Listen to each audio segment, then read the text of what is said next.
So if you're a regular in the gym doing pressing and pulling motions, it's pretty inevitable that sooner or later you'll have to navigate a chapter or two where that shoulder, one of the shoulders gets inflamed.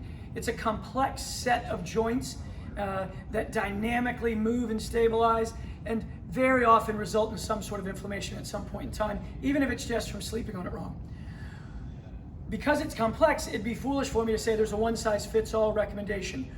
But we have, over our 30 years, found some general strategies that have been successful in the majority of cases to keep people exercising without pain while they work on the problem and do nothing to exacerbate it, because that's the most important thing. Keep up your exercise, but don't make your situation worse from a local standpoint. So the first thing we do is we narrow all the grips. So if somebody's able to continue to press and pull, whether they're pulling for the lats or pressing for the pecs and the shoulders, we narrow the grips to shoulder width. We also change the angulation. So where before they might be able to do vertical pulls and vertical presses, we take out that direct overhead plane or angulation, and we keep things down more, if you will, no more than chin height or downward in that sort of classic chest pressing range and horizontal pulling or rowing range.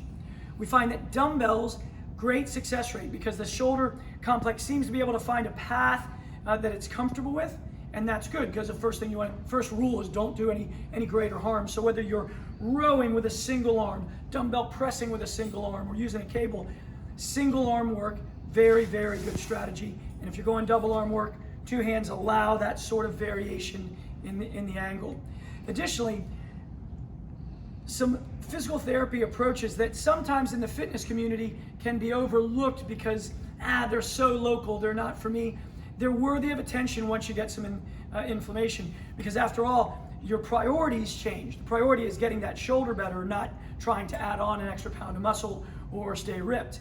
You want to get back to that eventually, but doing isometric. So if it's my left shoulder, if I do work on I'm trying to push out on that hand, get some external rotation, activation, and release, starting out very submaximal, 30 to 50%, very comfortable breathing pattern for 3 to 5 seconds. And you can build. If you're pain-free, you find different angle, you go a little harder, begin to work, start to do some internal, but it's always in pain-free positions, and it's trying to enhance the tensile integrity of the tissue, get some blood flow in there. So these aren't done to high exertion. These can be done in spots all through the day to try to just get the system awake, squeezing the hands together on a bar, using the steering wheel in the car as an idea, not while you're driving, but at a stoplight.